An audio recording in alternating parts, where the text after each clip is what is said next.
Okay, this is a public meeting of the Berlin Conservation Commission occurring via Zoom webinar on September 2nd, 2020, starting at 7 p.m. As a preliminary matter, please note that this meeting is being recorded and that some attendees are participating in a video conference. Accordingly, please be aware that other participants may be able to see you.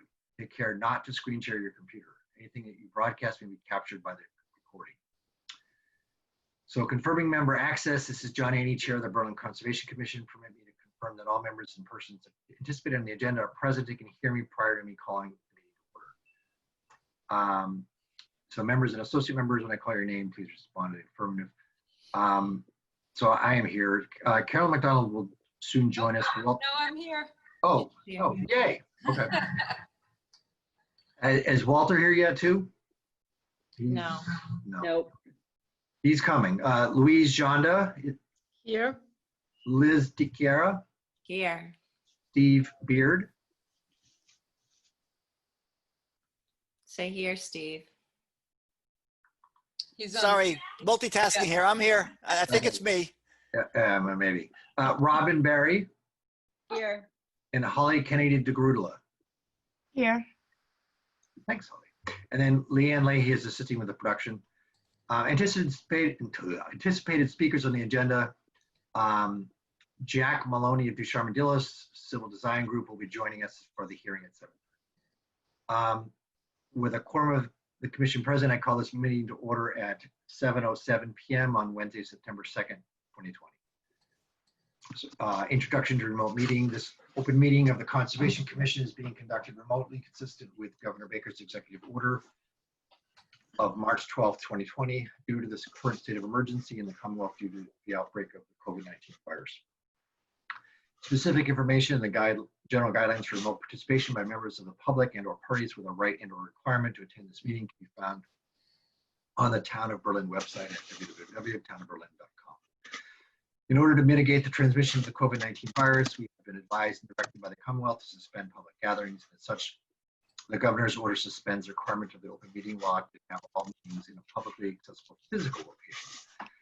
Further, all members of the public bodies are allowed and encouraged to participate remotely.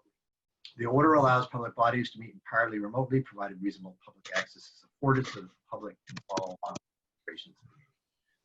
While no in-person attendance of members of the public is permitted, every effort will be made to ensure that the public can adequately access the proceedings in real time via technological means. In the event that we are unable to do so, despite best efforts, we will post on the town's website an audio or video recording, transcript, or other comprehensive record of proceedings as soon as possible after the meeting. Ensuring public access does not ensure public participation unless such participation is required by law. The standard public comment portion of this meeting will accommodate limited public comment. This meeting, the Conservation Commission is convening using the Zoom platform as posted on the agenda, identifying how the public can join. The public is encouraged to follow along during this meeting using the posted agenda unless I note otherwise. Supporting materials that are available this evening for members of the Conservation Commission may be available to the public by request. The ground rules, Conservation Commission members and speakers on the agenda. Please follow my lead at the speaking. And please remember to speak clearly and in a way that helps generate accurate minutes. Public comment portion of the agenda. To the extent that our technical capability allows, public comment will be permitted during the public comment portion of this meeting as follows. Attendees' phones and other devices will be muted until they raise their hands and are recognized by me to speak. I ask each member of the public who wishes to speak to identify their name, and I will afford each speaker time to ask a question or make a brief comment. Finally, each vote taken in this meeting will be conducted by a roll call vote.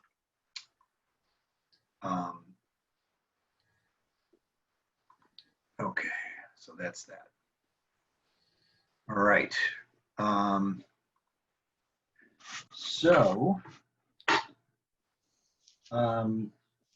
Should we go over the meeting? Do we have Walter here yet?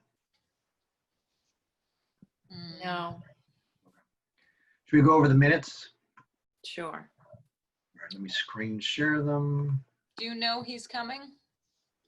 Steve's helping him, supposedly, which could be part of the problem, frankly, but he's trying to join. Okay. He should be here. I just promoted him. Oh, good. Good. Thank you. Okay, this is the meeting minutes from August 19th, 2020. Meeting opened at 7:04 p.m.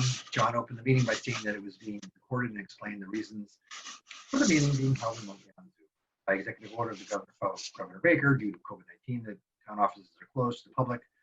John reviewed the rules for holding the remote meeting. A roll call attendance was taken with the following results. John here, Steve here, Louise here, Walter Bickford here, You see me now? Carolyn here, Holly, I see myself on here. Leon here. Yes, we can. Yeah, see Walter. hang up, We hear you, Walter. Walter.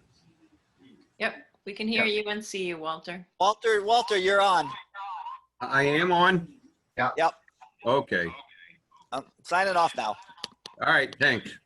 Thanks a lot. Wow. Thanks, Steve. Walter, hang up the phone. Pick up the phone? Hang up the phone.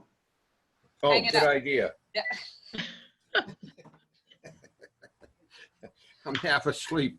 Can you Oh, still hear me? Yeah, we can hear you. You're doing okay now. All right, All let me right. get back to the minutes. Yep. Other attendees, Scott Goddard of Goddard Engineering, representing the NOI hearing applicant, Kyle McDonald of Goddard Engineering, Craig Wombolt, NOIM. Number one, review and approve minutes of previous meeting. Minutes of August 5th, 2020 were reviewed. Liz moved that we accept the minutes as edited.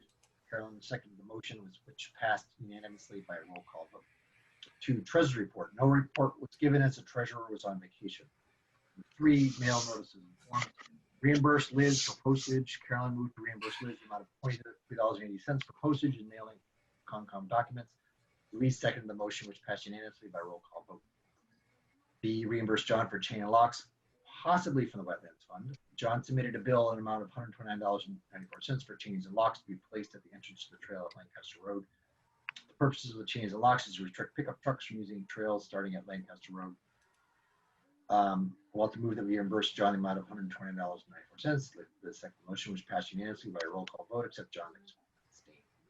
2, fire chief has been given a key for the locks so that trails can be accessed in case of emergencies. I don't think he's installed the knock box yet. 4, wetlands. A, solar farm, 330 Randall Road, DEP 1070239. John reported on Pat Garner's recent site visit. Tree had fallen on a section of the fence. Conditions in the basins were good. Pat will continue his site visits pending better vegetation growth. He is also waiting to see if possible heavy downpours occur. B, Highland Ridge, DEP 1070241. John reported the work there is fine. He commented that the building permits have been pulled. 2, Holly Kennedy DeGrula asked to speak as a resident of the area. She commented that she felt the developers were doing a good job. However, she expressed concern the trails used by many of the neighbors were less accessible due to the work being done. She will try to speak with a property owner to discuss trail access. You know what it does that. 100 River Road West enforcement order, reviewed and discussed email from town administrator concerning letter from Amy Quessel of KP Law in reference to whether the enforcement order on request could be recorded in the deed. KP Law stated enforcement orders should not be recorded in the deed. MECC also recommends against it. The Concom then discussed how the enforcement order could be enforced. John Walter will follow up on the issue with Kim Ross and DEP. D, 28 Oak Street, DEP 1070248. COC. John reported that he had not heard back from the owners of 28 Oak Street about the request for a COC. John reported on another issue about installing a fence to protect the owner's chickens from predators. John will follow up. E, Pollard Road, possible runoff issue. Steve reported that he investigated the possible issue of runoff down the road at the construction site of West Berlin. There was no evidence of the runoff going to Northbrook. The contractor agreed to put down more rocks and wattles. Carolyn reported that Dave Smith from the Highway Department was aware of the possible issue. We'll keep a check on it. The Concom will also continue to check on the issue. 5, appointments. Continuation of hearing, DEP 1070254, map 12, parcel 23. 1, Scott Goddard, representing Craig Wombolt, applicant for a notice of intent to display the revised plans drawn up by Forsyth Engineering, 2164 NOI.2D, dated June 18, 2020, showing the extra information requested by the Concom. Scott reviewed the information, which included location of the sewage line, construction sequence events, demarcation of 25 no touch zone with boulders and granite posts. The CC commented that the late submission of the revised plans did not give the members much time to review them. Members. stated the reason for denying or accepting the submitted plans. Scott Goddard stated his reasons why we should accept the plans that submitted. Walter moved that we go against the NOI. John says we moved to go on the NOI. Walter agreed. Carolyn then seconded the motion, which passed by unanimous roll call vote. It was stated that a yes vote would approve, a no vote would deny. The roll call vote was Walter no, Carolyn no, Louise no, Steve no, Liz no, John yes. John then stated we should have closed the hearing first. Oops. So Liz moved to close the hearing. Carolyn seconded the motion, which passed by unanimous roll call vote. The Concom then voted to approve the NOI by yes vote or disapprove by no, and the NOI by no vote. The roll call produced the same results as the previous vote. Craig will receive the original copy of the OC with a certified copy. New business, 92 Lemon Road, dead tree. Walter was contacted by the owner of 92 Lemon Road about the possibility of a dead tree falling and causing damage. B, Summer Road, map 7, parcel 7, chapter 61, Forestry. Walter, resident of a property on Summer Road, contacted the Concom about concern that a neighboring property was being forested. That same neighbor of that property is interested in buying the land from the owner. Since the property is in chapter 61 Forestry, the Concom discussed the town's right of refusal option. A roll call vote was taken to see if the Concom would recommend the town exercise their right of first refusal. The vote was unanimous no. John will notify the BOS and town administrator, and they told me no. We'll have to vote again on it once it's formally presented, FYI. So it will come up again. C, 64 Bennell Road. Walter reported that the owner of 64 Bennell Road required on installing solar panels on an existing building and over parking area at the site.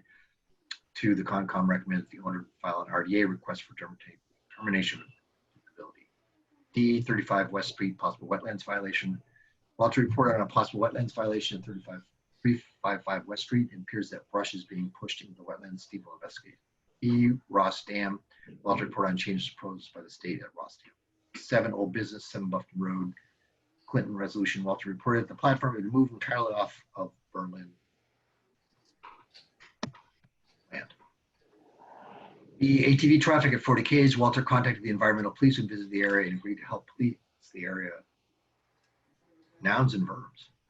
And recommended very visible signage be put in place. Walter purchased a number of signs that state all motorized vehicles prohibited. Wetland bylaws discussion. The Concom reviewed pages 4 through 6 of the MACC wetland bylaw. That we also listed our major goals for the wetlands bylaw. 8, land acquisition. Walter, Carolyn, and John held a web meeting with SVT to discuss possible land acquisition. A following meeting will be held on August 24th. The executive meeting may be scheduled. 9, land management. Carolyn reported she had nearly finished the signs for Beach Hill Conservation Area. Steve moved to adjourn the meeting. Walter seconded the motion, which passed unanimously by roll call vote. Meeting ended at 9:26 p.m. Ministers recorded by Louise, John, and John Anning. Any. Oops. Whoops. Any comments on the minutes? No, but you're not using your earbuds tonight, I noticed. Yeah. And your microphone is definitely going in and out. Thank you, Carolyn. You're welcome. Could you repeat those minutes? Oh. John, I have a comment on the hearing minutes. Yeah. I think there was a sentence left out at the very end after Craig would get the original with the certified, it should say a certified copy going to Scott Goddard. Oh, I could add that in. Bluetooth.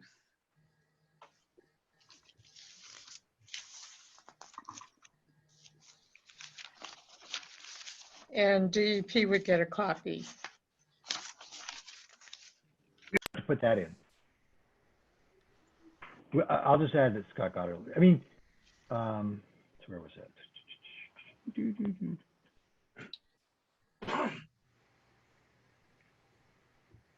I take it you can hear me better now, right? Significantly. Much better. Yeah. Yep. Yeah, I'm very sorry about that. I liked it better before. Me, I figured, yeah.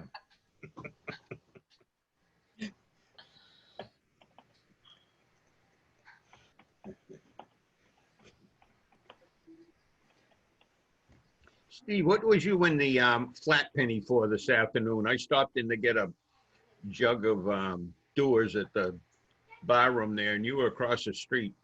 Oh, I drove up and down. I was checking the brush. You wanted me to check on Okay, the. I wondered. Okay, yeah. Well, you can tell us about it later. Yeah. Okay, is that good? Any other comments?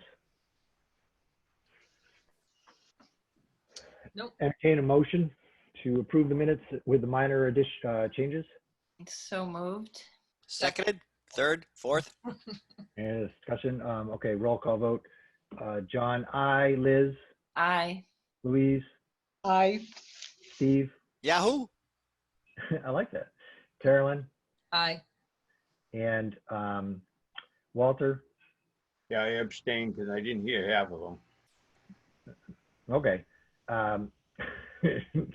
Robin. Aye. Aye. I was actually reading them. They were visible. No, I didn't come in until you were halfway through, John. That's what I He was still trying to get in. yeah. I know. Okay. He didn't have a key to the door. Okay. So that's the minutes. We got 9 minutes. Let's Okay. do I some. want. I think we should make a request that since we haven't had any secretary numbers lately, we should not allow vacations to happen on for secretaries. For treasurers. Okay. treasure. I yeah, vote Yes, no on treasures. that. Yeah, if treasurer, I'll get it right. Whatever. Yeah. You knew what I meant. That's scary. I know. I vote a All right. giant no on that one. Yeah. Yeah, we're going to table that issue. Okay. Treasury report. All right, I'm just gonna share my screen because it might be easier for everybody to see the numbers. Let's see. Yep. Let me just maximize that. And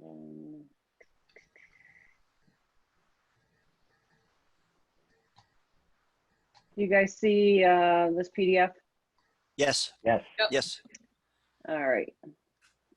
So do you want July 31st and August 31st? You can see the numbers in the wetlands Right. and open space didn't change. I don't have any updates on like the 6 cents of interest or whatever the interest is, but the big change would be under the budget line. So for July 31st, we had $1,551 left.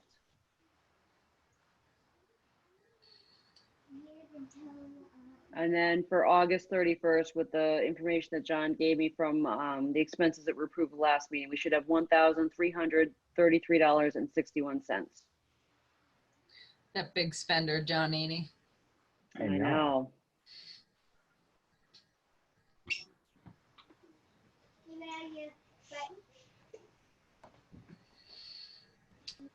Okay. Cool. Thank you. Right, no problem. If I could do a quick sign update. Yes. Okay. You're out of So- order, but I know. What else is new? I do have them done for the second time. Apparently, I think that the paint that I used is interacting with the polyurethane, because the first time I did them, when I put the polyurethane on, it yellowed badly. So I thought I had old poly, so I sanded it all down, redid the whole thing, went up to Lowe's, bought brand new poly, did it again, and it yellowed again. weird.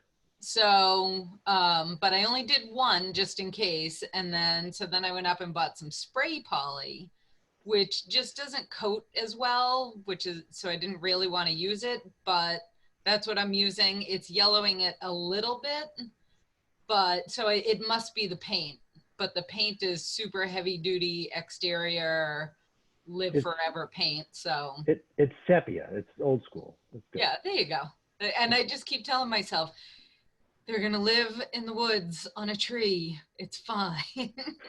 What? Oh, your signs. Yeah. Yeah. So, but that has been the delay, and that is the status. So I'd like to put one more good coat of the spray on, and then they'll be done. Thank you. You're welcome. Okay. I have a couple of quick reimbursement issues. These have occurred since last meeting. And again, based on my ability to sign for reimbursements, these have already been submitted.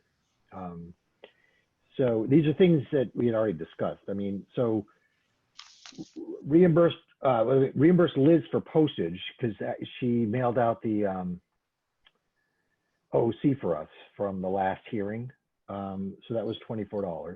And so she should get reimbursed that out of the general fund. And then reimburse Walter. Walter will be reimbursed perhaps $49.20. Now, I asked June about reimbursing this from the Wetlands Fund.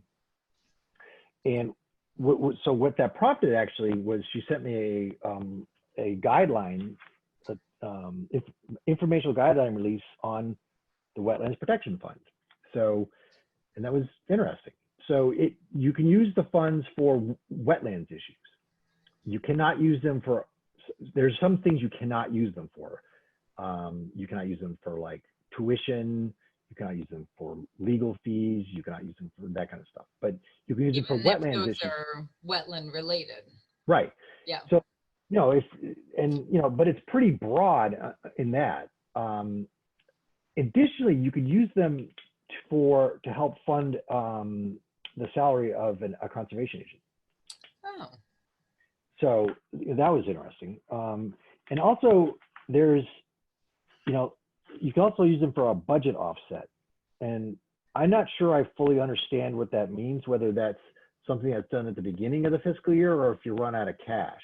My first reading was that if you ran out of cash, then you could roll money over from the wetlands fee to the general fund. But I don't know if I read that correctly. If anybody else wants a copy of this, I can forward it to them. Yeah, if you send me a copy, that would be interesting. Yeah, I'd like to see it too, please. Yep. Make it 3. Is that Louise? Yeah. Yes. Now I'm just gonna send it to everybody. Okay. Steve's like, crap, another email. I don't read them anyway. Oh, we know. So John, just a quick question about those expenses. The $24 for postage for Liz, is that different than the $22.80 that, Yes. okay. So the $22.80 was for the COC, and the $24 was for the OOC.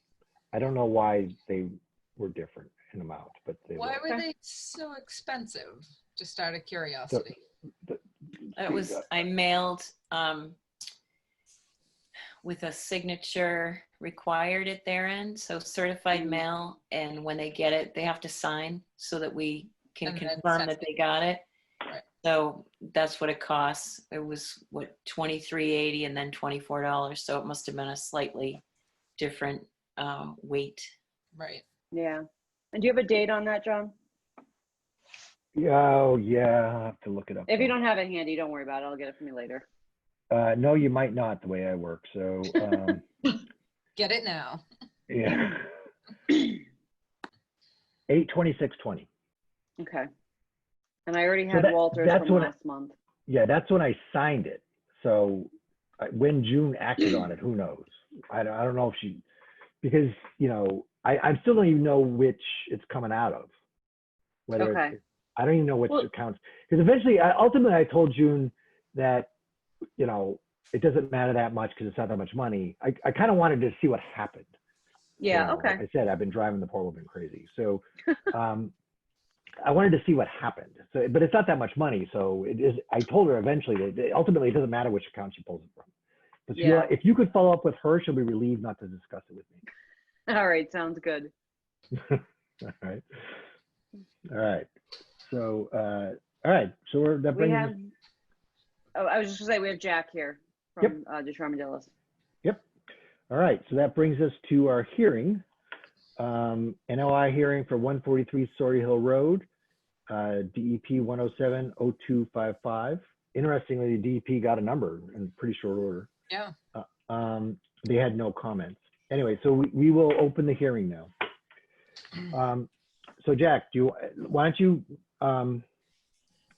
present, and if you can either screen share or you can have me screen share, depending on what's best for you.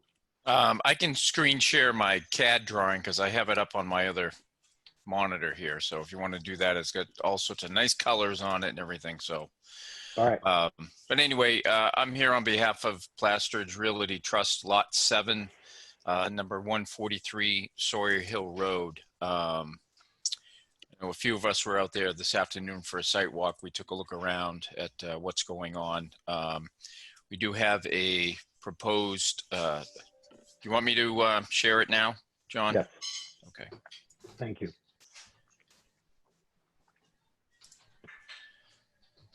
Yeah, it was myself and Liz and Walter were out there with Jack today. Okay, so can you guys see this? I've got Yes. the Yes. whole Yes. layout here, but it's this lot in particular where my cursor is. We have a well that is going in this section of the property. We're about 54 feet, just under 54 feet from the edge of the wetlands as shown here. And then we have a septic system that's up in this area with a little bit of grading in the buffer zone. The buffer zone, we have this 100-foot wetland delineation line here. We also have the 50-foot wetland buffer and the 25-foot wetland buffer down here, or the wetland line. So in regards to what we have, and we talked about it, I started drawing some of the detail tonight. A double-lined hay bale in this area for the well pit trench. We show a little well pit trench here. It's about 1 to 2 feet wide, 1 to 2 feet deep, maybe 10 to 12 feet long. That will capture any of that spillage from the drilling rig itself. I've got a detail that's going in on the second sheet, and I know we had talked about this earlier. I can't get to it right now, but it shows the hay bales and the silt fence combined instead of the straw wattles that was noted on the plan earlier. But other than that, those are the two areas that are in the buffer zone that we're concerned about. There is going to be a single family house that's up in this area, well outside the 100-foot buffer. And the people that are buying this lot, young couple, they want to try to keep as many trees in here as possible. And we showed this proposed tree line pretty much hugging the bottom edge of any of the grading in this area, except for where the well truck is going to get down to drill that. So they want to keep it as natural as possible and not clear cut everything and put a big lawn in and stuff like that. So.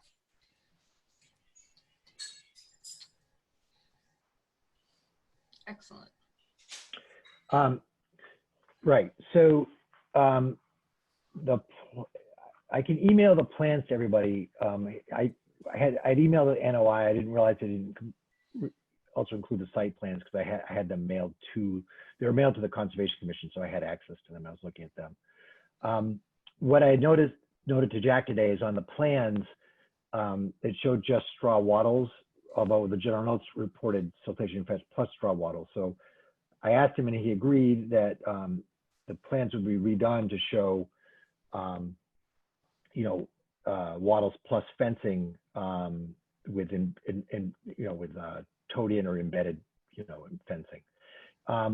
Now, Jack, I think we generally prefer straw wattles plus fencing, and that would be good for the area that is below the grading, Out in this area here? Yes. Okay. I mean, the advantage of the hay bales closer to the well would be that, obviously the problem with the hay bales is they often contain a lot of weed seeds. Correct.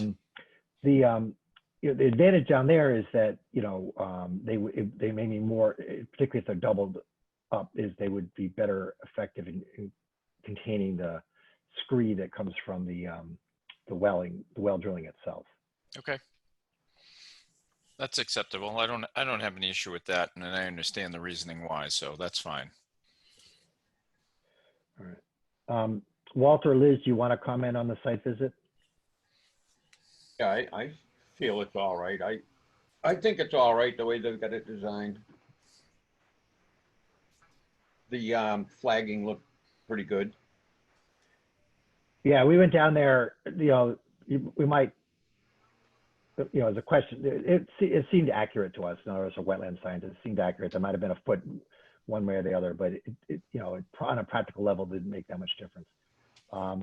This area here, it's not my pointer. The land drops off pretty steadily. So it's, particularly from the well.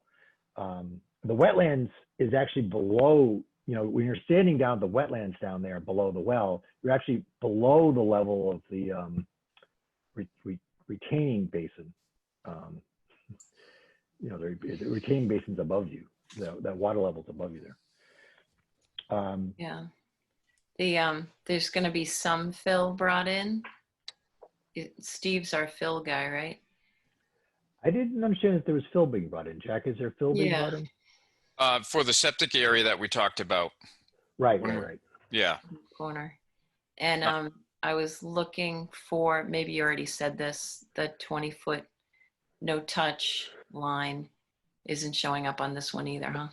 Well, Oh, we it have the 25-foot down here, so we're not doing any work within 50 feet of that wetlands. Okay. So we're well away. If you want me to throw a 20-foot on there, I can do No. that.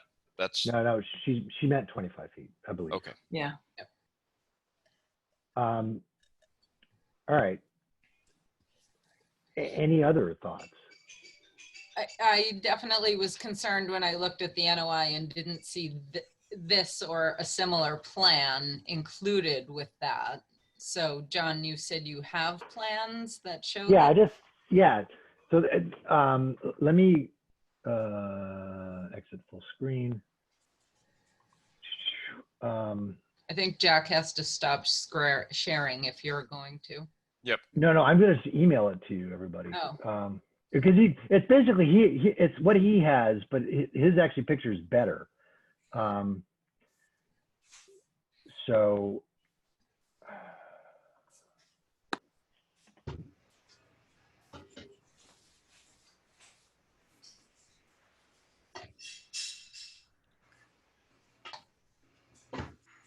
While you're sharing, can you just zoom in a little bit on the bottom side of that septic area? Just what's the slope there? It's a 3-to-1 slope. Oh, okay. Okay. It's You have 3-to-1. Yep. You have about 5-foot maximum fill at its highest point before it starts dropping off. all right, I just emailed everybody the plan. So approximately how many truckloads would that be? For this area in here, Yeah. I'd have to do the calculations. You're probably looking at 4 or 5 truckloads in that little corner. Okay. But that's earth and fill, loam, topsoil, gravelly type fill that can be put in there. It'll be covered over with topsoil and grass or wildflowers or something like that being put in there. I haven't really talked to the owners about what their intention is for the side slope, if it is going to be grass or if it's going to be something more of a wildflower type nature. Something that will stabilize that slope though. Got it.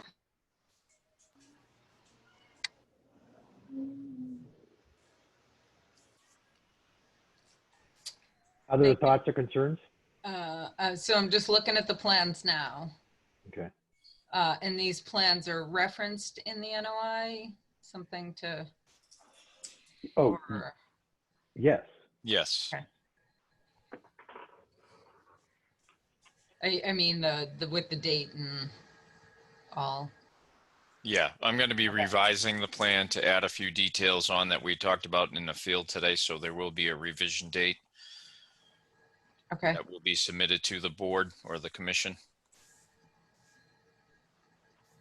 Yeah, there's the, Steve, there's the schedule of elevations on sheet 2. In the NOI, Jack, in the NOI itself, you have one little sort of typo, 1.51, you're referencing Bolton bylaw, not Sorry. Berlin bylaw. Oh, I did read that. Yes. I knew that was a typo. Yeah, it's not a big deal. The boilerplate, cut and paste. I mean, otherwise, other than just kind of making sure all the paperwork's in order, it looks good. All right, I had talked to Jack during the site visit that he would make those changes to the plans, resubmitted, and then we potentially continue the hearing till next time. But I get the sense everybody has a favorable opinion about this. Is that correct? Yep. Yep. Okay. All right. So Jack, could you please request that we continue the hearing until September 16th? I would like to make a formal request to continue the hearing until the 16th. Nice. So we'll do a roll call vote on that, I guess. So, unless, is there any other, I guess I should take a motion. Liz, would you move that for me? Move to continue the hearing? I move that we continue the hearing And to our next meeting on the Is there- 16th. Is there a second? Second. Third, Any further discussion? Okay, roll call vote. John, aye. Liz, Aye. Robin, I, Louise, I, Walter, aye. Carolyn, Aye. Steve. me. There we go. All right, Zach, thanks. So as soon as you get that stuff to me, email to the conservation website now, Conservation Commission website, and I'll email it to everybody. We'll be all set for next meeting. You'll be on at 7:30. 7:30. Okay, great. Thank you, everyone. Thank you, Jack. All righty. Good night. Good night. Have a good evening. Yep. You too.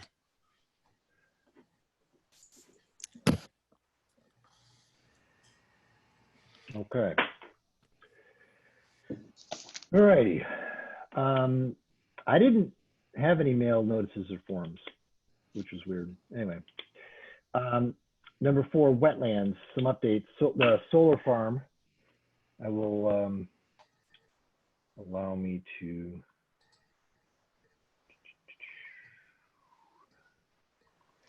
The last inspection by Pat was on August 20th.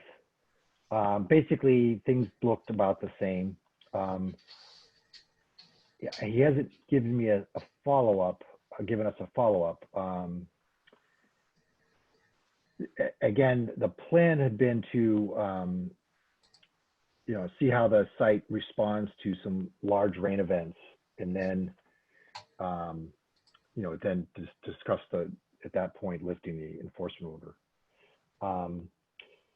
The firm, the solar firm is interested in getting a COC, so that will require us going out, doing a site visit, getting a punch list together. But I'll keep you posted on that. Next on the wetlands is the Highland Ridge, DEP 1070247. And Pat's last report was August 20th. The site remains stable and intact, site well maintained. He did advise some hydroseeding to be done as soon as possible. I don't personally have an update on that, although I did bike by it just a couple of days ago. I didn't tend to notice. Going downhill then. So one thing to inform the committee about is that, or commission about, is that, so a couple of building permits came up, sort of preliminary things. There wasn't a lot of detail, and I think like fire and Board of Health rejected them. I rejected them because the conservation restriction has not been submitted yet to our commission. So I made that quite explicit. Is this still for the solar farm? No, we've moved on to Highland Ridge. Oh, sorry. Yeah, Keep yeah. up. Keep up. Keep up. I know. Are you also updating, or is it just your laptop?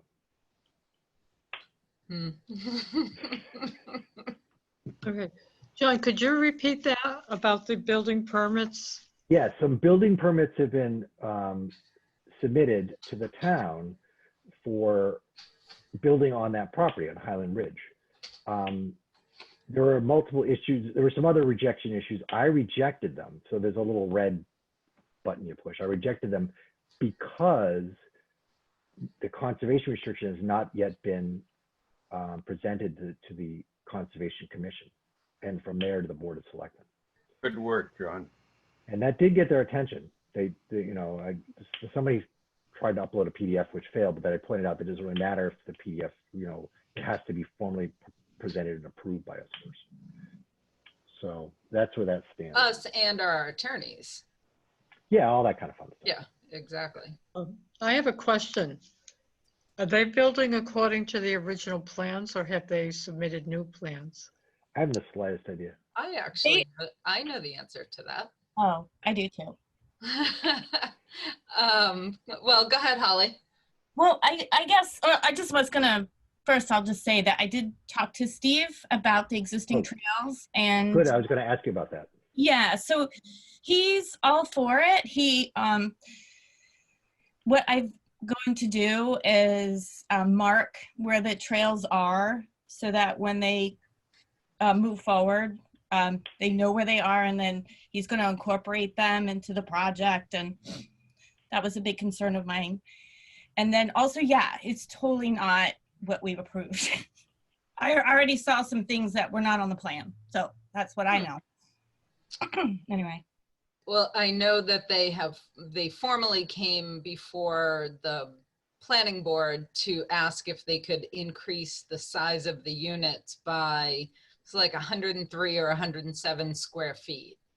So they're just the box of the 2 units with the line, they're just bumping them out a little bit on each side to make them just a little bit bigger square footage. But it was like 100 square feet on each unit. Other than that, that's the only change that I'm aware of. Did they grant that? Did they grant them the expansion? Yep. Okay, so by increasing the square footage, that means that each unit's going to be a lot more expensive than originally Just planned. 100 square feet. It's like 10 by 10. It wasn't significant enough for anybody on planning to feel like it wasn't in keeping in the spirit of what was passed. Mhm. So was that approved or? Yep. Oh, because I know that there was 2 buildings that I wasn't aware of that I asked about that actually are right where one of the main trails goes in. And I said, oh, what's that? And they said, oh, that's, we're putting houses there. And I said, I don't remember seeing them on the plan. And so that's why I had a feeling. Are they single unit, like standalone? Or yeah, that's what they appear to be. And that's what I got the response is that they're, yeah. Right. I wasn't aware of any standalone houses going over there. They're all right. It's supposed to be townhouses. I get it. Yeah. And very large, like foundations, right? And I don't remember seeing them on the plan.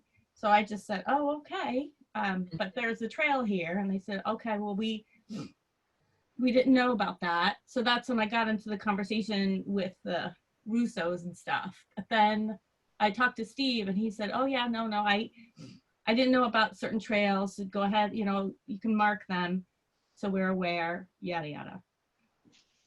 Was the planning board aware of these extra buildings that you're referring to, Holly?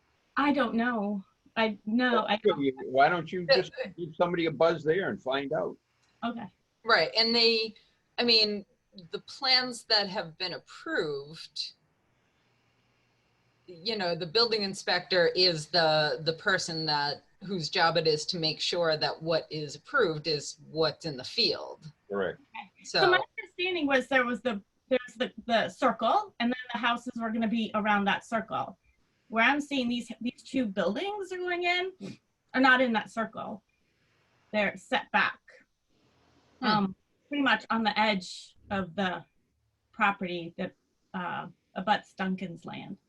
So that's what took me aback, because I didn't know before. It was just a pile of rocks there. And I was like, oh, what's this? So that's what I was told. Yeah. Okay. Planning board and the building inspector would be the people to reach out to about that. Okay, I will. ASAP. Yeah. Thank you, Holly. Thanks, Holly. All right, next, wetlands on C, 100 River Road enforcement order. Well, Walter, you finally did get in touch with Ms. Ross? Yeah, well, Kimberly Roth is on vacation this week. I sent an email to Dave Burke, and who was complaining about not getting any response from those people at all for over a month. And he agrees with me. It's time to turn it over with us. I think we all agree to turn it over to DEP. They have enforcement powers. We don't want to let that slip through our fingers. That stuff has got to must be removed from there. So I left a message on the phone. Oh, I forget her name. Schmidt. is Judy. Judy Smith, is filling in for Kimberly this week, and I just asked her to at least, number one, make sure that DEP did receive the enforcement order. I know a copy was sent to them, or the original, whatever it was, and number one. And yeah, number two, see if they would step in and assume responsibility for this. Because we're not having any luck at all. That's it. That's good. Thank you, Walter. That's great. So keep it up. All right. Next, under wetlands, Pollard Road. I'm not sure we have an update for this. I just left it on the agenda. Has there been an issue with any of these rainstorms? I drove by today. It was fine. Yeah, I have not seen it. They did actually, from what I saw, they have put down extra gravel and everything that was reported before. So they've done some work to stop it. Yeah, I went by when it was raining, and the water was running down, but it was gin clear. There was no silt in it or anything. Right. No, they got a lot of rock at the end and stuff, so I think we're good there. Mhm. Okay. All right. So I'll drop that off the wetlands for now. Next, Louise wanted to say something.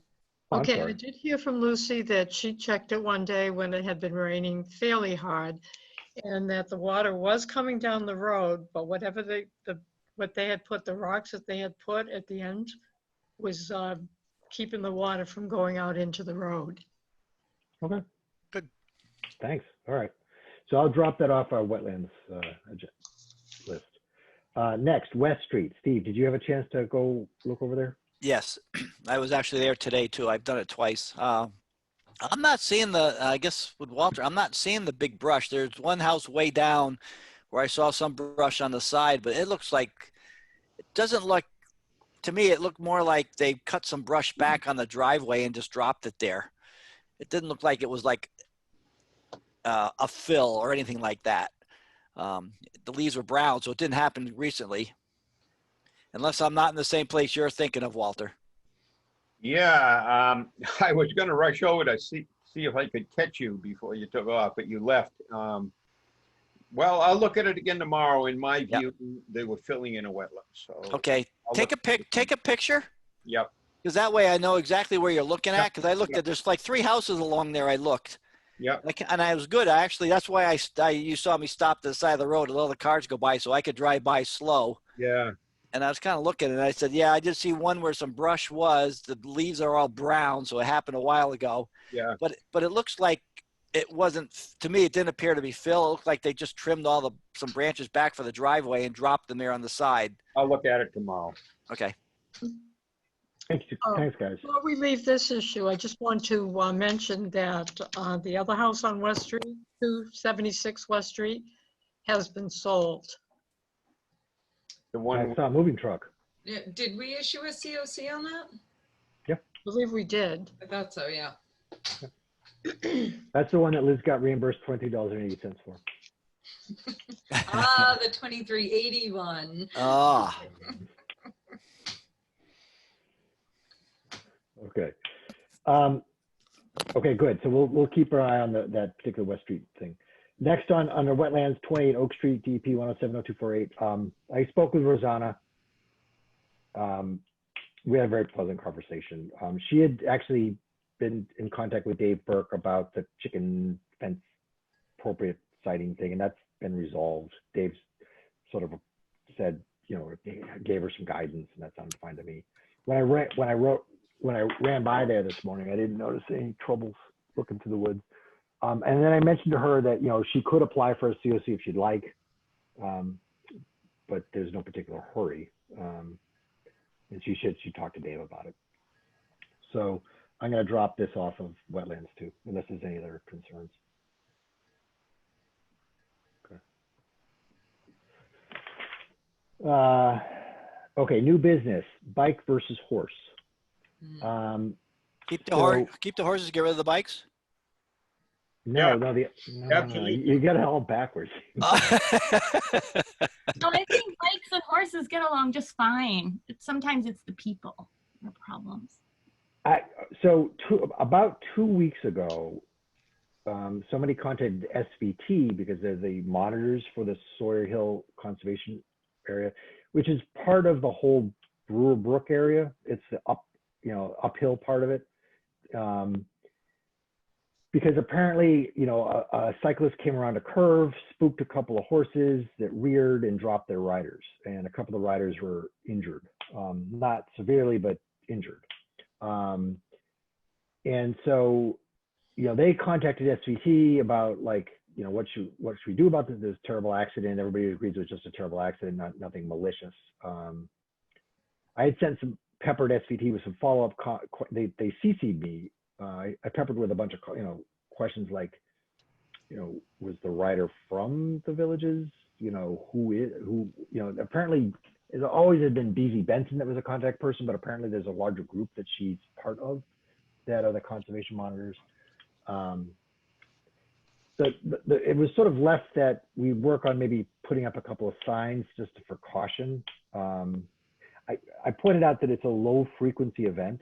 I think I'm certainly up in Pisgah. I will occasionally encounter horses, but you're just careful. You just slow down and wait for the horse to pass.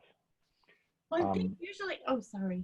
Go ahead, Holly. You know more about this than anybody, probably. Yeah, well, I think the rule of thumb usually is that horses usually everybody should stay away from horses or respect the horses. They come first, and then people, then bikes, kind of thing. That's usually the signs you see was yield to horses, and then people, and then bikes, kind of thing. And I know usually when most people, let's say around over where I live, if we encounter like an ATV or a bike or a dirt bike, they're always so good about cutting off their engine and making sure everything's okay and then wait for us to pass. That's usually how it is. And hopefully that's how most people. Yeah. There was no implication that the cyclist was malicious. That it sounded like it was more like I assume it was a he, came around the corner quickly. Right. It's just a freak accident. Yeah. Liz? Yeah. So we have email in the village. So I think it was 2 riders from up on the hill, and it was coming around a corner and he was going really fast, and the horse got spooked through both the riders, and it was like 37 stitches and a couple of broken ribs. So the comment was that horses are often prey. So if they're startled like that, they think it's a predator. And yeah, I think it was a freak accident. But there was ambulances and police and a whole bunch of stuff. So the When you say biker must have felt pretty smart about that. I mean, I can't imagine where I know the area. So somebody was going fast enough and screeching around through the woods to scare a couple of horses to buck their riders. That it doesn't make sense, but it happened. So when you say up on the hill, I mean, what did you mean the bikers were up on the hill? What is it? Green? The equestrian center. Right, the 2 of them. Jay Teaches and the one across the street, Green. Green. Orchard Hill and Green. That's where the riders are, the horse riders or the bicycle riders? horse riders. Horses came from. You I said believe. riders. Okay. Okay. I don't know who the biker was. Okay. Holly, Yes. do you have an example of what a sign would say? Like, do you have any like? It's usually a triangle where the horse is on top, and then there's like a person icon, and then a bike, and then it has yields too, and it has a arrows to just show that basically everybody, the horses come number 1, and then people, that kind of Right. thing. If you want to think, if you can find like a nice sign image, then I can bring it to the SVT and this group at the villages, because the email chain went dead over the past week. No one's said anything, but I can reinvigorate it if I can give an example of a sign that we can put up. Yeah, I mean, it's a big issue around, usually for a lot of landowners, that they feel that they are concerned sometimes about horses because if somebody gets hurt, they're going to sue them. But that's not how horse people are. They don't do that, but it is a big concern. So, Well, yeah, I don't know. I just don't want people to get hurt. So no, I agree. Yeah, if you could email me an example of that, then I can follow up. sure. Thanks. Okay. So that's all I had for new business. Old business, Walter has a follow-up with the ATV traffic sign thingy. Walter? Oh, just, Dan and I had a nice walk through the woods yesterday, or was it 2 days ago? Anyway, 2 days ago, yeah. yeah, put up, I had backed some of the new signs with some 1/2-inch plywood, and so we nailed those up and replaced the ones that were torn down that you had put up, John. And that's it. So it's pretty well signed through there. How long it lasts, I don't know. Dan took a lot of photos that I forwarded to, well, I haven't yet because I don't have his email address, but to Gromley, Gromley, the environmental police officer that covers this area. So I sent him an email, and I'll send him the pictures, and now he can enforce it. Did everybody see the nice camper that Walter has out in the woods? Yeah. Yeah, I saw that. Yeah, he could camp it out back there. Well, we think that that is on our land, and first I didn't, no big deal. It's right. The house is there, and looks like someone back down and parked it, and we weren't sure it was on our land, but we'll look into it a little more. And then the more I think about it, it looked a little ratty. So I wondered if someone might have just backed it in there to get rid of it because they didn't pay to junk it, So I'll go look at it a little bit more. It wasn't there when When they were Dan, when Dan and I were and Rebecca were there, it was not there. And the property line is very close, so it actually might still be on their property. It's very close to, because I saw that what you sent a couple of pictures around. I saw where you put up a sign, that yellow sign. So the property line's right there. Yeah. That's also where somebody had been like taking rocks off the property. Yeah, we looked at that, and I rode up and down Candace Street. I couldn't see any place where there were newly placed rocks or anything, so I don't know what that's about, but I doubt it'll go on anymore. Okay. And Good, we so- did get some signage over, on the north end of it, where the fields were. So we, there was some coming in from that end. So we put 2 signs up in that area. So it's well covered. There's not an entrance to the area that does not have a sign on it. Excellent. Great. So you'll follow up with Gromley? Yep. Yep. Thank you, Walter. All right. So, all right, are we ready for the wetland bylaw now? Sure. So I emailed around, I sort of started, I drew up another draft that I sent to everybody earlier today. Do you want me to put that one up or the one up from before? Well, if you worked on it, John, and you have been putting a lot of time into this one, so, I'll echo Carolyn's sentiments and thank you for that. So why don't you put that up and let's go through it. All right. I mean, you look at all the legal jargon. Of course, we're going to have our attorneys look at it, but I'm keeping in mind the several items that we want in it. For example, the vernal pools and the 30 and the 50-foot setback from wetlands and stuff like that. So 25 foot. Oh, Yeah. I was like, wow, how did we get up to 50? 1,000 feet. Yeah, 1,000.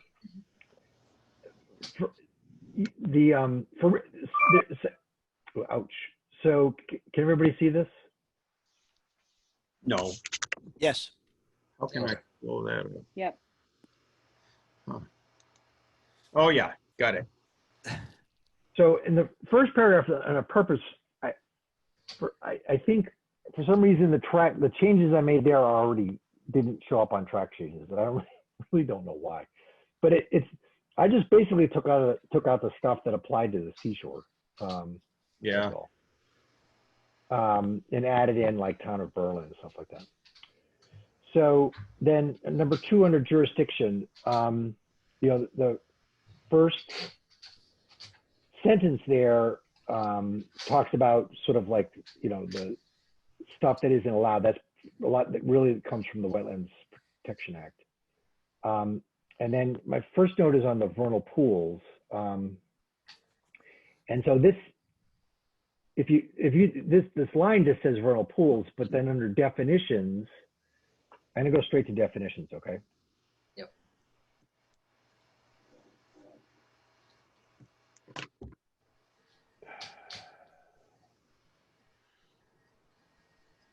There we go.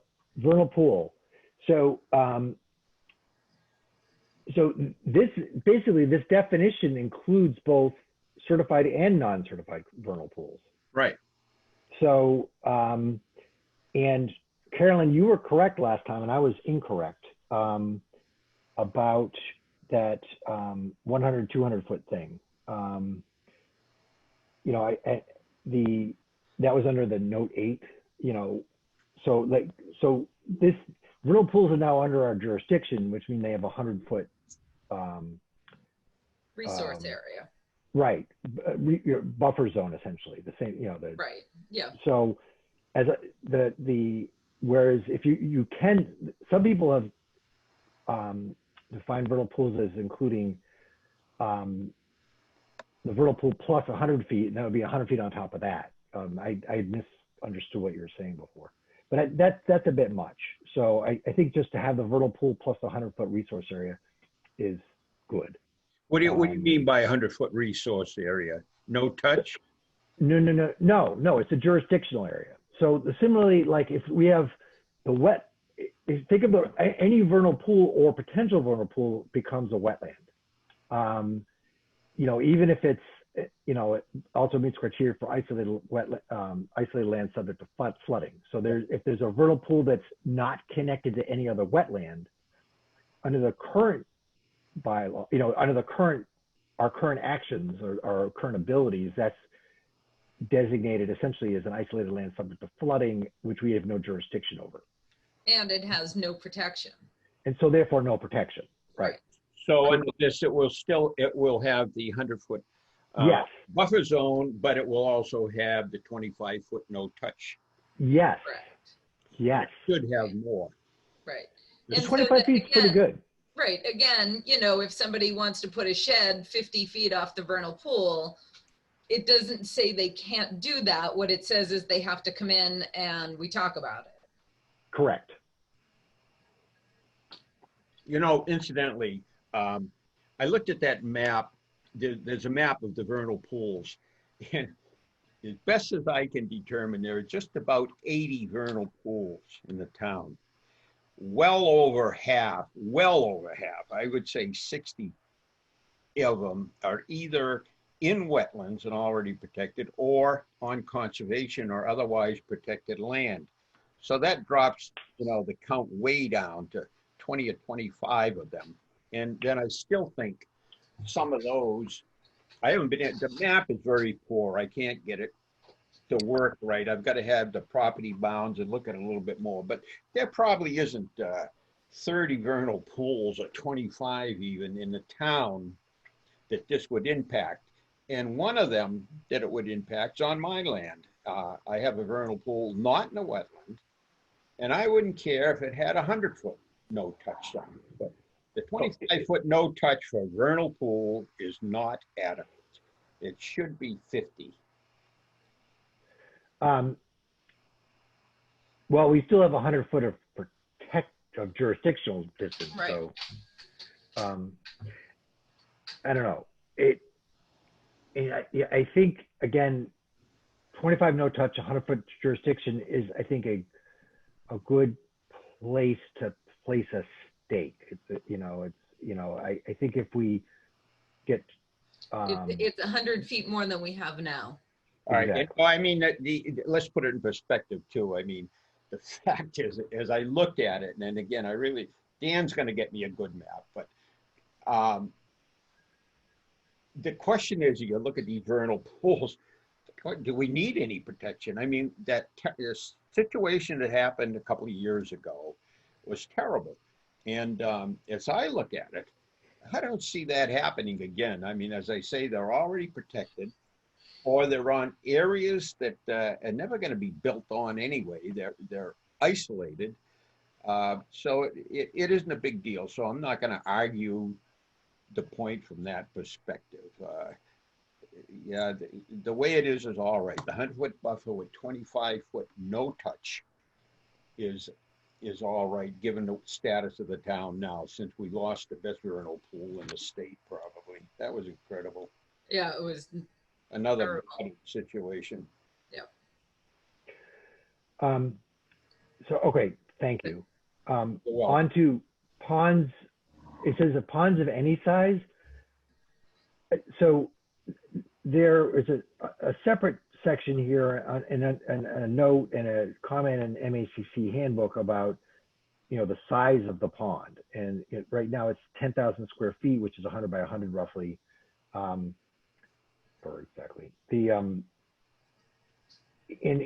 question was, should we make the pond definition different, leave it at 10,000? I thought this was a little too provocative to say ponds of any size. I agree. So I think we'll down when we go back to definitions, we can talk about the size of a pond. I left beaches in there because I wasn't sure if there was some arcane beach thing relative to rivers, so I just left it in there. Now the intermittent streams now would have the 100-foot buffer. So that's also important because sometimes you can have intermittent streams that are fairly isolated from wetlands, theoretically. Mm-hmm. right. Then the river thing. Now this is the one that gets complicated in my mind, maybe not in yours, but land subject to flooding or inundation by groundwater or surface water. So the question is, to what degree do we choose to protect all isolated land subject to flooding? One way of presenting that we're trying to be, appreciative of the needs of the interests of all sorts of parties from the town is we could say, we're absolutely protecting vernal pools and potential vernal pools and ponds, but we're not going to exert jurisdiction over all isolated land subject to flooding. So there might be something that doesn't meet criteria, isn't a vernal pool, doesn't meet criteria for a vernal pool because there's a size, there's a size criteria, but does meet criteria for isolated land subject to flooding, and we're saying we're not that, we don't have jurisdiction over that. So what are that way of saying, look, we're not, we're interested in vernal pools and in ponds and in wetlands. We're not interested in every little area where water collects. What are people's thoughts about that? Well, I think of the first thing that comes to my mind is that area when you go up into the zip line place there. Boundless Adventures? Yeah, there was a half an acre in there, not an acre, but 3/4 an acre, maybe cat o' nine tails in it and everything else. And it was, Burke and I went up and looked at it, and it was not connected to any stream that ultimately drained into a river, but it was quite a big area. So it wouldn't have fallen under the pond or vernal pool? Well, there wasn't. If there was water there, it was just more of a 2 or 3 inches in the swamp more than a pond or anything. But anyway, I don't know of any other areas like that in town. But before I forget, and on the vernal pool, if we put right in where we're defining it, this idea that it can be proven that it isn't a vernal pool. If you can't go in there and find signs of right, it does say that, but it should in this document. Right, if you look for it, people won't. So I'm just thinking of getting the thing past the town meeting. If it says right next to the vernal pool, this can be disproved, a short sentence or something, and whatever. I'm just thinking of the political. Right, there's several places in here where it definitely talks about the opportunity to present evidence to the contrary about the importance of the habitat or where, Yeah, I agree with you, but yeah. you know, plug No, it. and I know what you're saying. That's I the hard we need hitting to make business. sure that it's clear. you're saying basically under definite, where now I'm getting on, I'm making myself seasick here. I know, us too. So where did, there was one section towards the bottom, John, that said burden of proof. Which, Keep going. there we go, burden of proof. Right there. Right there.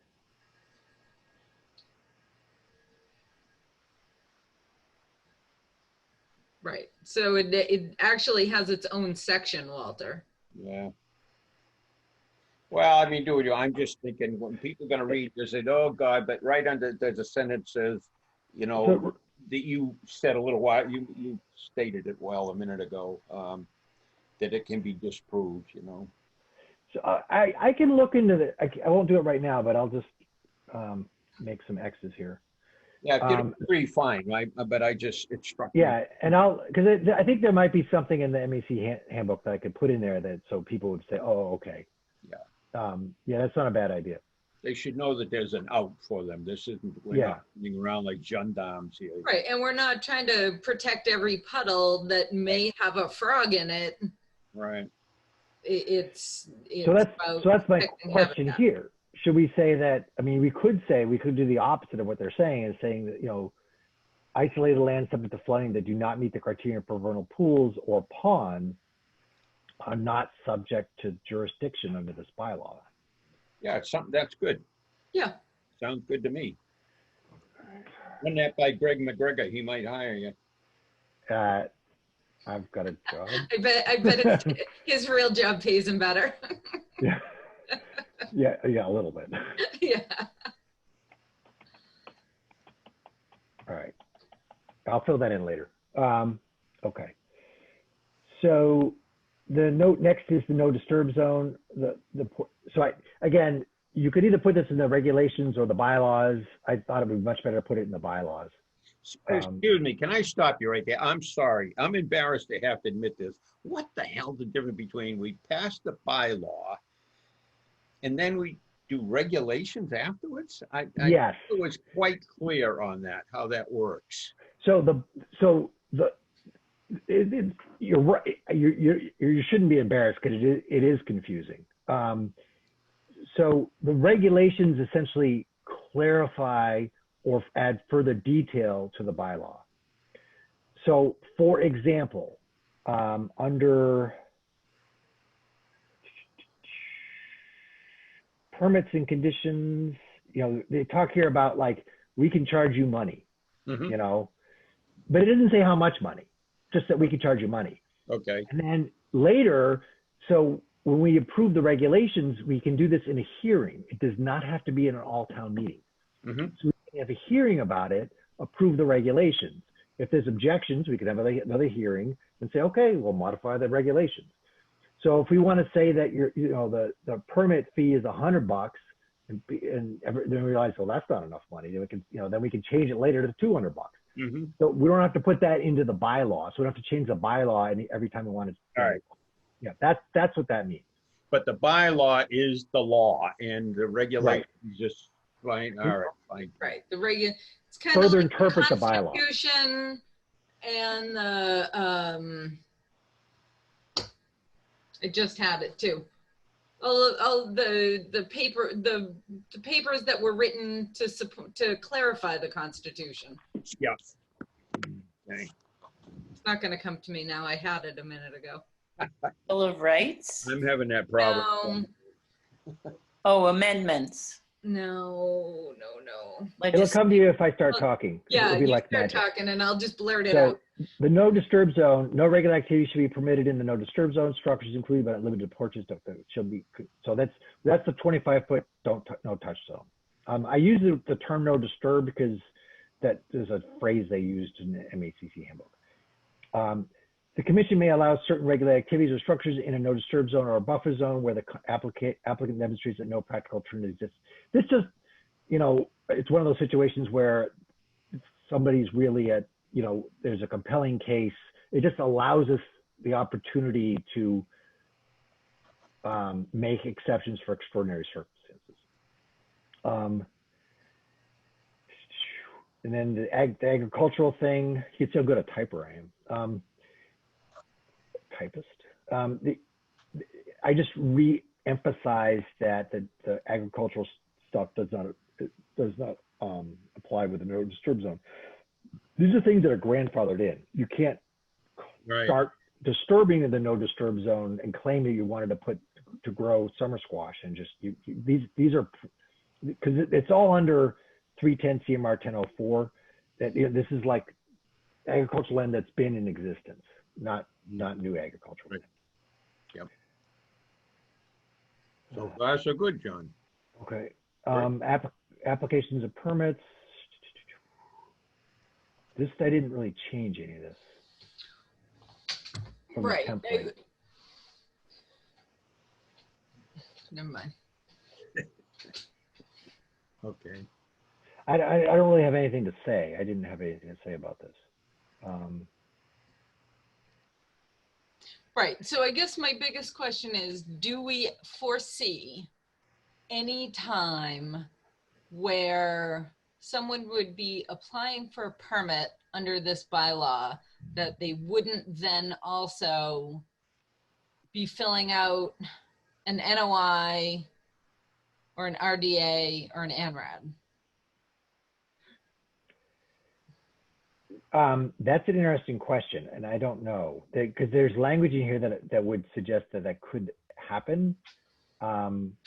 My guess would be that we would throw up our hands and say, this is all we do. We just do NOIs and RDAs and ANRADs, and if you want something more than that, you have to go talk to DEP. For example, Carolyn, what else? Well, that's what I'm wondering. So the way this is written, it is to accommodate a town that has a conservation agent, and so they have time to do all the extra paperwork, but that it's a separate filing for a permit under this than it would be any of the state documents. And we just, my belief is that we want to make it part of the same process. Absolutely. All the time. Absolutely. Right. That we're not going to come up with a separate permitting system. We're not going to add a whole layer of paperwork where it's right. Okay. Yeah. Okay. That's. Yeah. Good. Exemptions, exceptions. A lot of this has to do with that stuff, like with that gas line that was laid up on is that still River Road there, where it runs towards the mall? Yeah. Yeah. Applications and fees. So I sort of, whereas before I was tearing this apart, I decided to leave this in place. Because it occurred to me that the applicant, for instance, pay a filing fee in the regulations of the commission. Initially, the filing fee can be $0 until we sort of get organized. So it's not like we need to, like scramble. We'll have some time to put together some regulations and then worry about there. I initially had wondered what the point of charging people more money was, but then it occurred to me that money can be used to pay for a conservation agent, which, holy cow, we need. Right. If I may interrupt for a second, it was the Federalist Papers. Just Federalist Papers? Federalists. The Federalist Papers were 85 essays that were written in support of the Constitution. Yes. Hamilton, right? Hamilton and John Jay and James Madison. James Madison. There you go. Yeah. Thank you for the history lesson. You're welcome. So it was just bugging me, so I had to look it up. Oh, that's what she's doing. She's looking at, she's Googling. Just real quick. Okay. Now you have Notices to and sing. Oh, please no. Notices and hearings. It was interesting. So the MAC model bylaw had turned RDAs and ANRADs into hearings, whereas right now they're just meetings. And I thought that was a bit much. I didn't feel like, there's some things that I thought were too much. There's no reason I think we need to turn RDAs and ANRADs into hearings. you know, Agreed.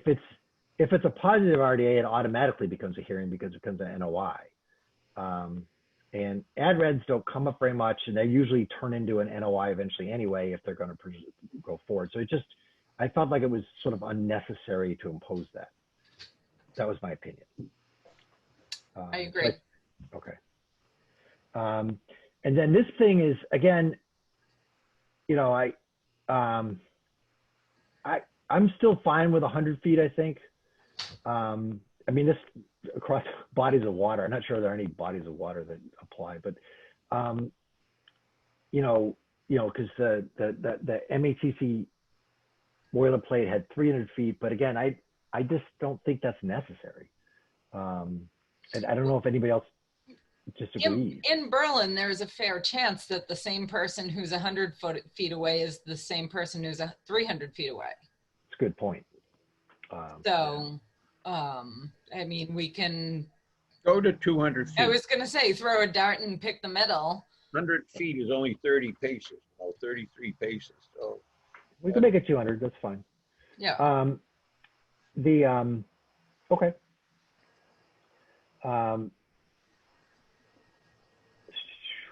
And next, this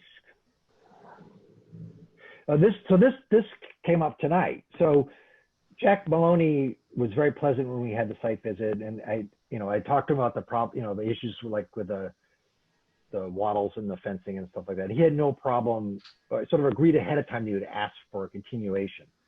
But it is this weird little thing that, he can say no, which is odd, but I think it would be useful if we could say, well, we want to continue the hearing.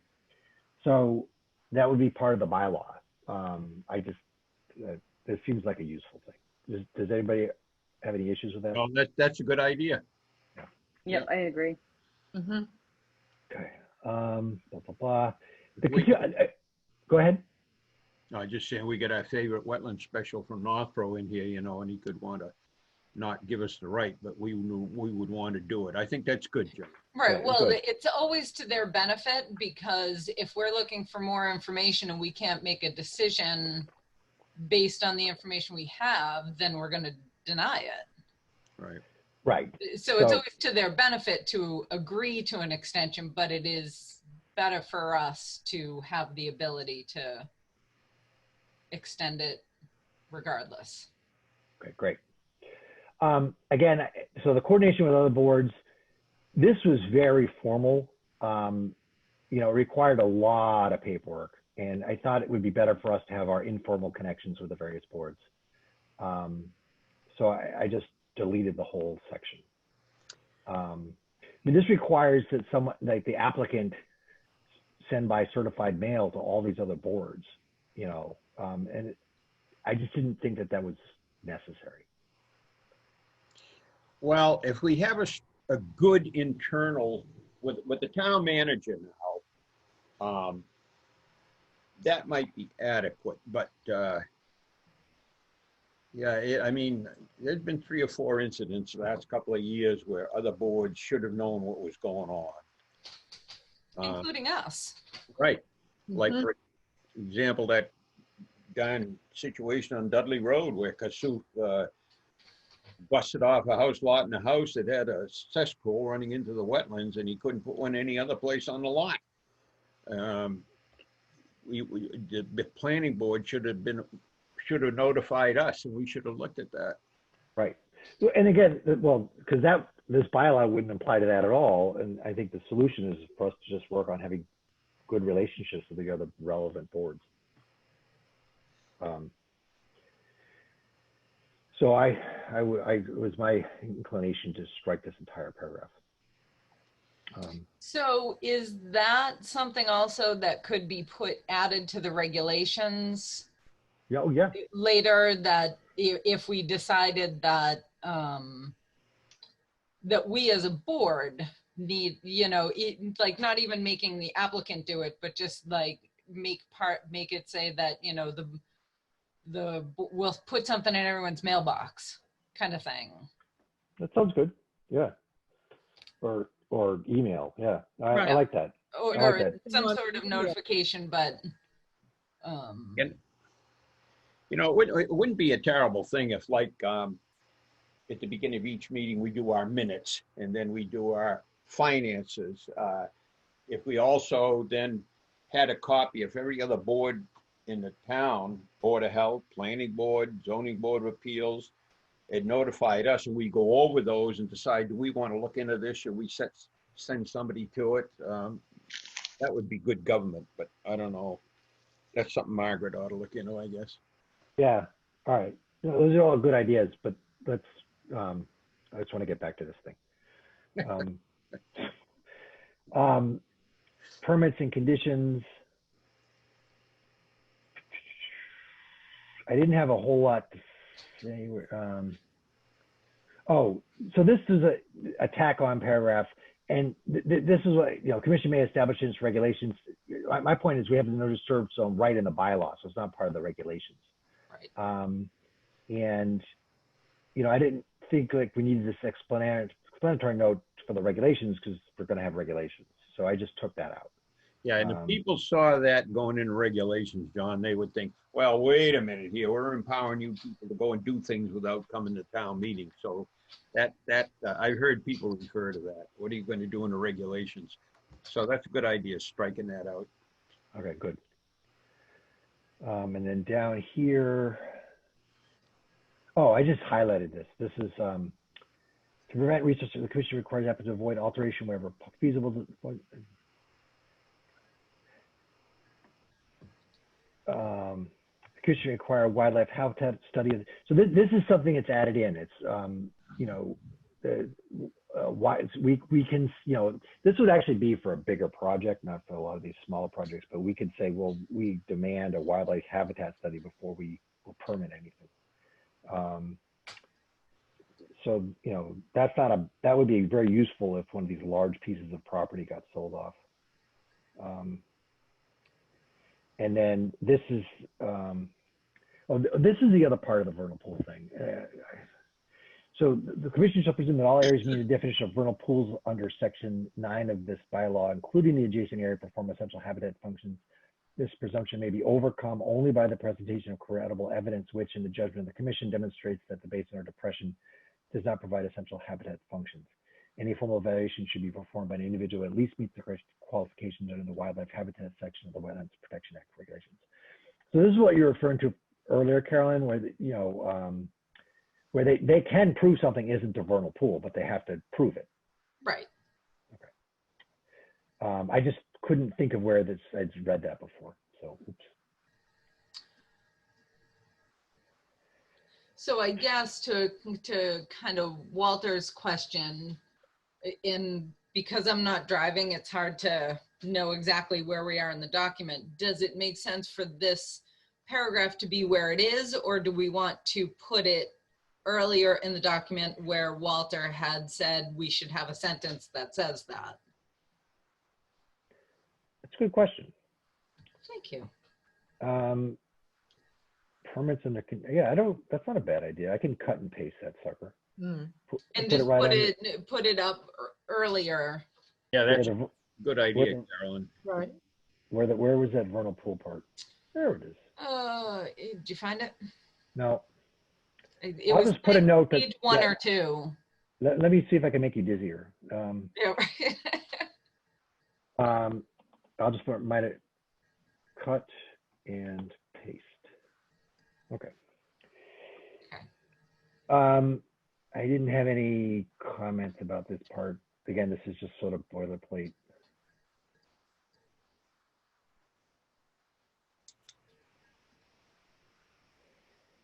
Regulations. So this is interesting. This doesn't give us like a time limit. You know, like we can take as much time as we want before we roll out the regulations. Do we no, want to include? No, I don't. I love procrastination. So no, I mean, I think the trouble is it's useful for us to do it, but like why impose a limit when we don't have to? Right. But this just says if no regulations ever get made, the bylaw still stands. Right. Yep. Yeah. definitions. So we went through this part before. Again, this part is just talks about, this is right from the Wetlands Protection Act about don't screw with wetlands. Again, this is a section that deals with what agriculture is. Bank, person, you know, you could be some corporation or something. All right, so the pond thing. So again, this was like wild. It said, except that the size threshold of 10,000 square feet should not apply, which means that like, so how small can a pond be? Given that we're really focusing on protecting vernal pools, I thought just leave the pond at the regular 10,000 square foot definition, you know, which is what it is in the wetlands regulations, you know, because so we're really emphasizing vernal pools, and then you know, the ponds are 100 by 100, and anything in between that isn't a vernal pool and, you know, and isn't connected to wetlands, then okay, we're not regulating it. So that's my thought.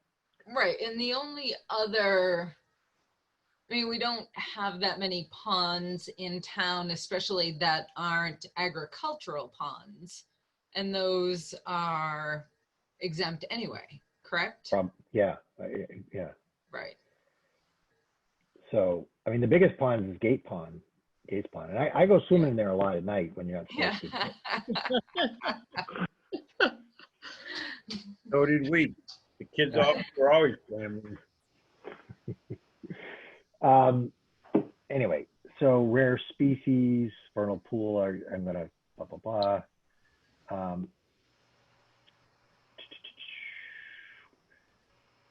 Oh, security. Right, so. This is like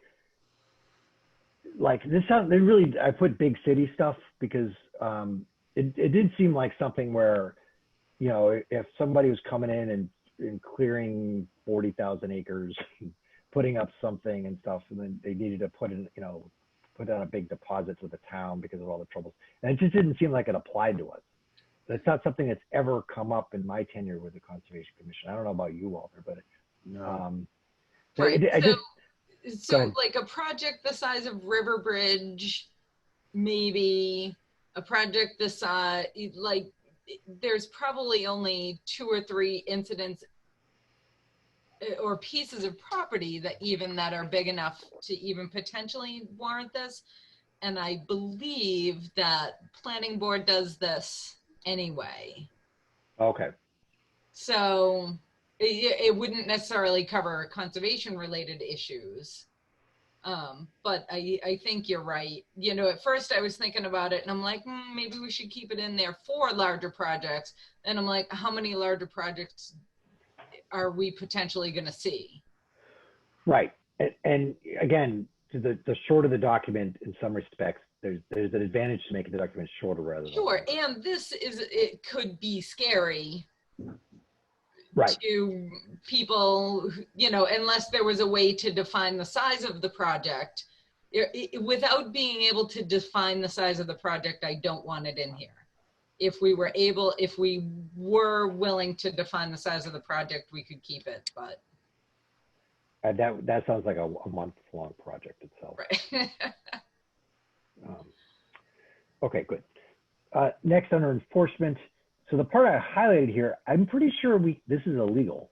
I don't think we can make this legal by passing it and putting it in our bylaw.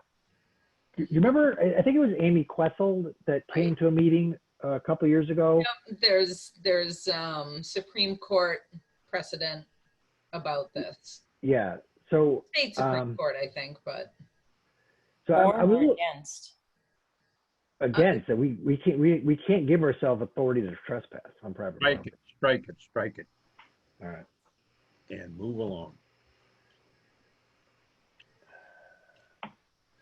How about the conservation could ask? Well, yeah, but we don't need to put it. We need to put that in the bylaw. Okay. Right, You can always ask. Yeah. right. And we do. Yes. Yeah. This last part here, I just this one basically I just threw up my hands. The commission may issue citations.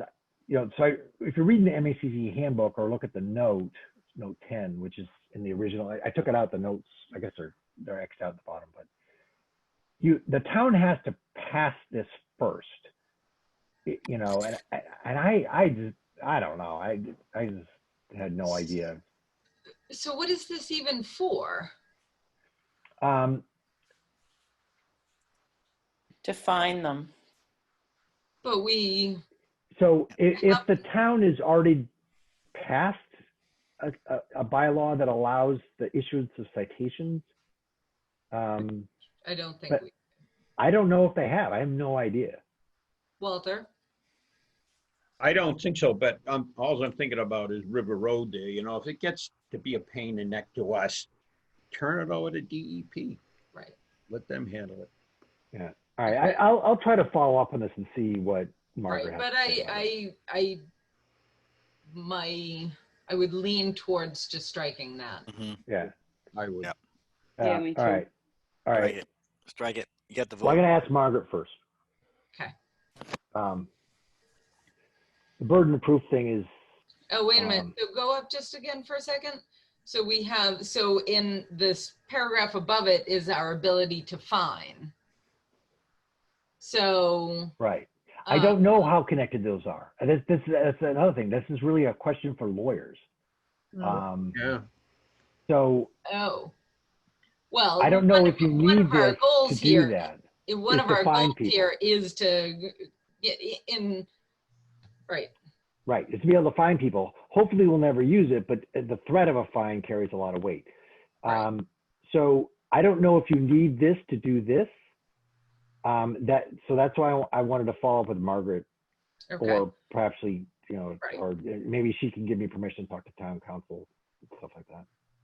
Right, because the prior paragraph is the important one. Right, and I don't know if they're connected. And unfortunately, the MECC handbook really didn't give a lot of guidance on this. Okay. The burden of proof thing we talked about earlier. Oh, wait, go back one more, sorry. Little more. Municipal boards and officers, including any police officer or other officers having police power, shall have authority to, assist. I missed the word assist, and I'm like, wait a minute, we have what authority? We're giving ourselves what authority? But no, that's good. Continue. Yes, only Walter is armed. Yes. Appeals. So, if someone challenges one of the bylaw, for instance, the 25-foot no touch zone, that does not, if they appeal a denial, that does not go, based on that particular issue, that does not go to DEP, it goes to Superior Court. So things that are unique to the bylaw that aren't in the Wetlands Protection Act or the Wetlands Protection Act regulations, but are in the bylaw, if they're appealed on that basis, it goes to Superior Court, not to the DEP. Right. Okay, that's just the way it is. Yeah, I'll do that too. Yep, I'll do the same thing. I'll come out. Is the intention of the bylaw that the purpose relations to the Wetlands Protection Act, severability, blah, blah, blah. And that's it. Right. So there was just that one thing that I had sent you in the email about the ability to renew. Oh yeah, where was that? Permit. It's in a It must be under permitting, right? Yeah. Right here.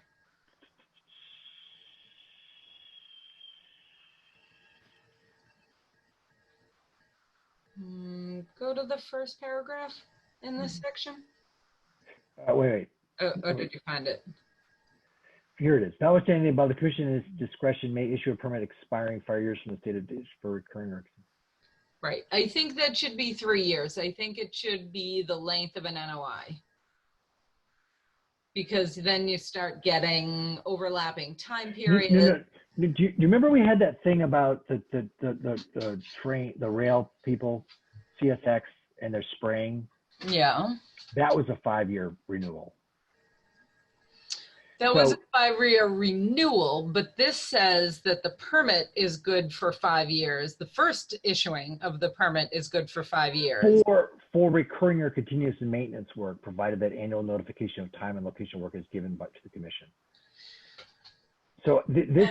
And this is just a DOA or an ORAD. So is there anything in here that says how long the permit is good for? Again, it runs concurrent with an NOI.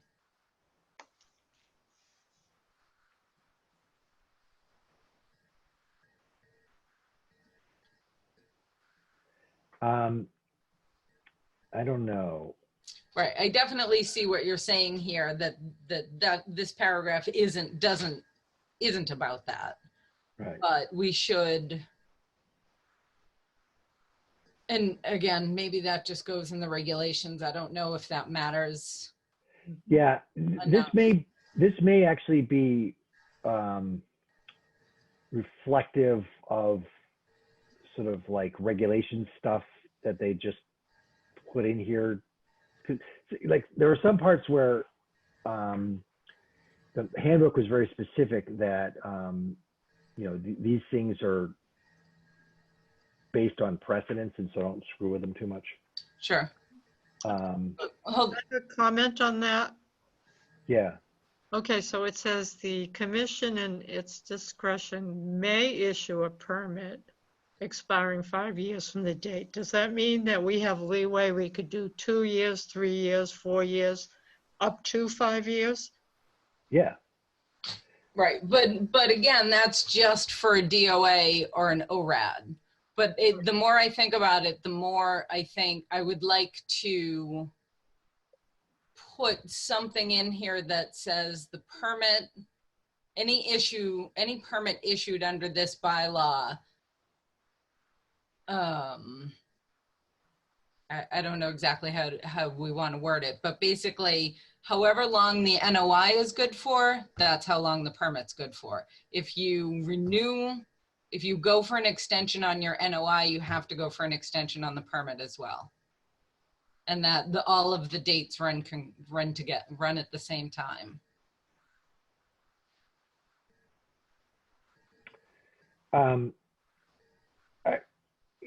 In this paragraph is permit and right. No, permit not is, this is paragraph. an OC. Right. This paragraph is fine. Okay. Right. I'm talking about elsewhere in the document. It doesn't actually say how long the permit is good for. Unless I missed that, which. I think a permit determination shall expire 3 years from the date of issuance. So it's good for 3 years. Notwithstanding, we may issue one for 5 years for recurring or continuous maintenance work, provided that annual notification of time and location of work is given to the commission. Yeah, that's all right. Okay. All right. I think that's really, the 5 years is just for that specific case where like they're spraying weeds on the rail line. For the railroad. Yeah, I must be getting tired because you're right. It says it right there. You are a little tiring. Ooh, okay. So I'm gonna save this. You're lucky this is recorded, sir. I'm gonna save this, make some more those changes, and send it to everybody. Okay. Yeah. And then we can start talking about meeting with the public. Yeah. Well, I think we should meet with the other boards first. I think we should meet with everybody as soon as possible. I agree, for sure. But I, once again, want to give you kudos for doing a great job. Oh, thank you. Yay. Thank you very much. Yeah. It's been a lot of work. Okay. I don't have any land acquisition, land management, or community outreach issues, but we do have an executive session. Does anybody else have any issues, or should we entertain a motion to adjourn? I make a motion to close this meeting and start the next one. Is that how you do it? Oh, wait a minute. Where's Louise? Louise. Right here. Yes, you were supposed to remind me now that to enter executive session, we have to have a vote with a roll call vote. Roll call vote, right. Right. Okay, so And we're, And we have to state whether we're going to come back to our regular meeting or not. Thank you. Steve, you Thank you. froze. So if you were trying to say something. Still frozen. Maybe it's a Maybe- gift from God. Maybe he went to get a beer and he just like posted a picture of himself. Ooh. Lightning. Okay, so I'll entertain a motion that we will enter executive session and we will not be returning to the regular public meeting. So moved. Second. Any further discussion? And Louise, did I say that correctly? I think you did, yes. All right. Steve's Okay, so it's, I hope he comes back. It's also possible that he had some China business. Right. So roll call vote, Robin, I, John, I, Louise, Aye. Carolyn, Aye. Walter, Aye. Liz. Aye. Okay. Holly, I also want to invite you to the executive session if you're Okay. not too tired. So now we have to close our regular meeting, correct? Right. Yes. So now we have to close the regular meeting. So entertain a motion to adjourn the meeting. So moved. Second. All right. Any further discussion? Okay. Robin, I. John, I, Louise, Aye. Carolyn, Aye. Walter, Aye. Liz. Aye. Okay.